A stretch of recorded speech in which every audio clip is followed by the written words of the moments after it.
बात है इसला खरियनिया तनी से ओकरी पहरले रही अब से फिर से हम बाहर देते हैं ओ सर कहीं के एगो सिवे चप्पा गुंगे बहिर बा एगो पड़ावा बा को ओके मेहरारू आई लियो गौने का निकलते नहीं का घर में से और या तो ना बोझा कटावे का हो फिर गाड़ी वाला दूसरे में चल जाए चप्पलवा खोल देते हमारे बाप दादा चप्पल खोल के खरियान बाहर बतावा ये दादा जगह घर में साला जुआन लड़का रहे के चाहिए वो क्या बूढ़ पुरानिया का काम करे के चाहिए भैया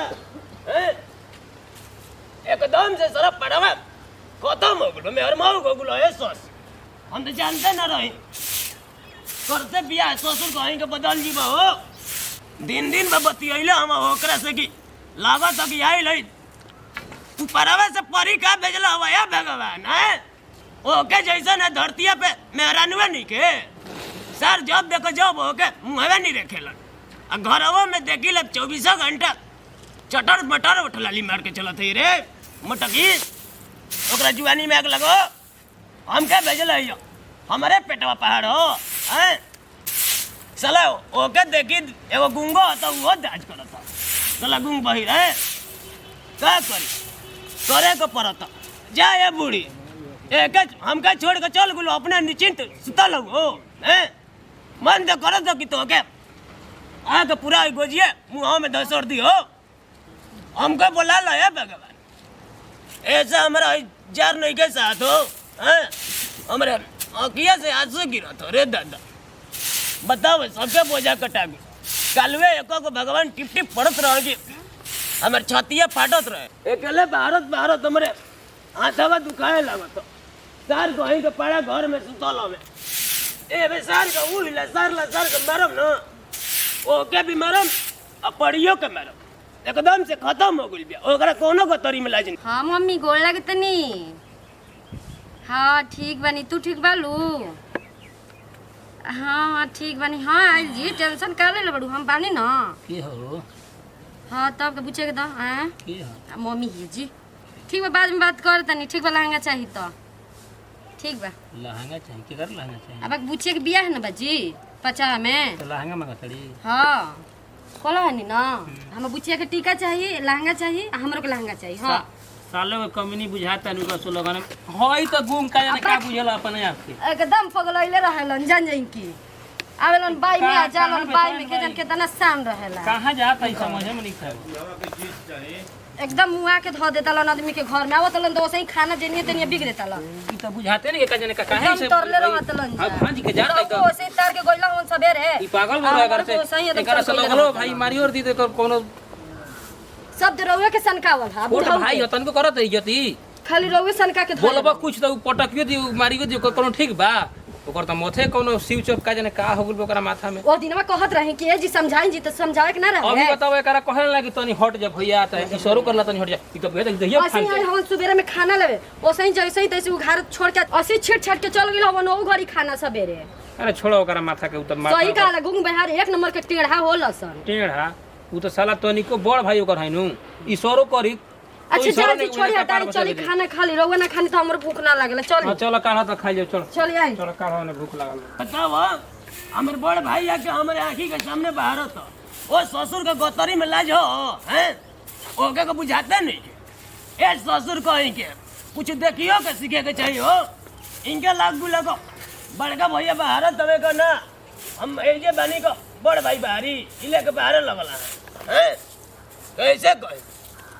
कहा जना ससुरा गुंगा कहाँ पर है वो नहीं के आज आवत खरियनिया में कला लगा तो मर गु लगा वो नहीं रे आई हो सर को ही के जवान जना आवत हो जवान जना फलटे मरत हो तोरा वहाँ किया में लौकत नहीं के चाचा तोरे काम करत हो कैसा कहते रे के लिए ऐसे रे पाड़ा गरम भैया भैया पलट दे हो ये भैया आई गुंगा भैया तो मर दे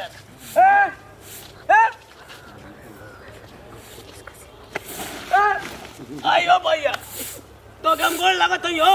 काहे हमके मारत है बुआ काहे हमके मारत है रे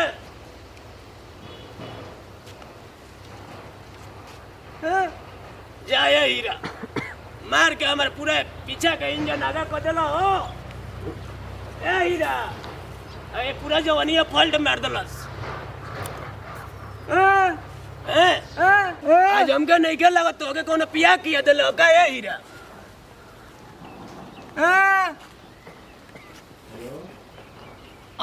हीरे गुंगा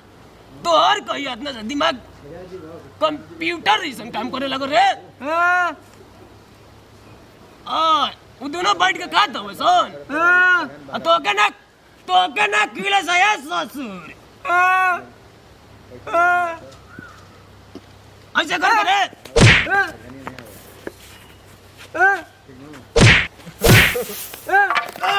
रे बाप रे बाप आना तोड़ दला है ससुर। अब आ खाइए ना ना अब का नहीं खा जी पूरी खजे रहन घरो पेट गबड़ा गेल। आई ना तनी से खा ली एक तो से रौ देह सुखा गेल बा।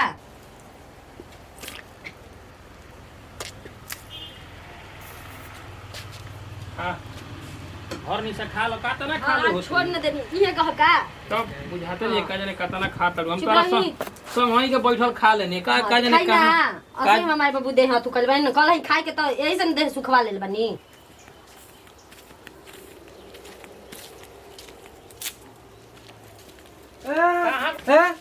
ई का उतर रे ई कहां लग जाला का करतनी जी अरे ई का करतनी जी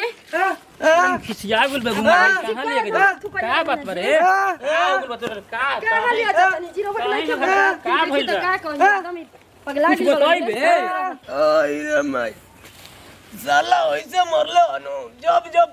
पुरवैया बहुत जब जब मंगुरिया में टीस टीस करती रे दादा। ओए रे बाप आई ओ बूढ़ी के छोड़ के चल गई लगो ओए रे माई सारा वैसे का बाबू का रो तो आ बाबूजी काहे रोवत तनी जी का कोई ओए गुंगा या हमके बड़ी मार लाया पतो यार काहे मत ओए ओ दादा हई फूल गुल बे का आ रुक होई जाइए ले चली वो और फूल गइल बा जी हां बड़ा ही बदमाश हवन तड़को खाए पिए के दथु है ये नहीं खे और सही छो देता वो ए चुप रही मत रही गायत नरेज के चिल्लाते रे। तो का करी रौ हाथ तोड़ के पैसा दी आई हथो के का पैसा दी हाथ फूल गइल दे बड़ा कमा के ए सर को दे कमा के जवनो बाकी में जवनो का आ हो चुप रही, तू कबे से खरियानी में का कर रही है बहुत पहले से आइल बड़ो ए रे दादा एक हमके समझावे के परिया भैया तू ए गांव वाले भैया औ कहत आसन कि तार बाबू मर दे को वहीं से भर लुक खरियानीए में बाणे हमरा के मार देब तो जानियो जाई काहे करत ल हो हां तो तू हमके गुंग न रहत अते पिटोक फेरे मारे हां मेरे लगे पिटोक फेरे जा ए सर को इनके ते ही खलनायक भइल बड़े ते ही सब पे धनी कइले बड़े छोटी जी कैसे चले के हमनी के ए बच्चा बच्चा बोलत है मटकी रे मरबा आ लाशरम नहीं खेलावत बड़ भाई के मारे में के कोइलस रे भैयो ए बे धराजी बको सोच को हत एकदम देखो बुढ़ावा कैसे मारत है तनको एक लाशरम लागत है के कोइलस रे ई कैसे खुलटिया मारत हम हो तो लाशरम नहीं खेलावत है कर ए सर आया बाबू कैसे कहत रे कैसे खाता हम मरबा काहे मारत हो हमरा खोदा खोद आया दुर्गा जी आयो दुर्गा जी अरे हमारा मेरा पास अरे तू काली जी हो ई बूढ़ा बूढ़ा बेटा पकड़ मरत रहत खाली मरत आयो बहिनी बड़ा पड़िया मिलल हवे सने भैया आज हमनी के नरेटिया आई हमारा सोरानी मार गई फुला दरस आई ए भैया आज हमनी के नरेटिया परिया जनी दुनो दिल्ली आई रही क्या कहते हम जाए हमारे हाथ में दाग हो गए अब हम अलग रहो कितना बढ़िया हम पटना से मेकअप करा के आई रही ए पड़ा ई सारे तो के मुआवे के पैर में लागल हो मर जाओ चली जी चली छोटी मर जी दोनों के बुढ़िया के हम चल जी हमारा मारो मारो मर जाती मारो चली मारो जा ए सर कुकुर मती जा ले ले हवा तो ऐसे लागत है जैसे कि जानी लीवर के मौसी आइली रे हैं पूरा इंजन मार के हमर बिगाड़ दल से भैया ए चार गुंग आवा तो तू बीच में न तो के मुआ दी वो अपने नैहरवा में लाठी चलाई रे देईरा मत रवा करे जावा हमर पाटत वो पैसे लगले यो ओय हो भगवान जी ओके देही में आग लगा दो ओके मतरिया ये सिखैले यो कुल छनी नैहर में उ खालसा लाठी चले लिया ठीक ठीक ऐसे कहले रे बाप रे बाप अब तो के पे कौन दे देवता सवार हो गलो हो भैया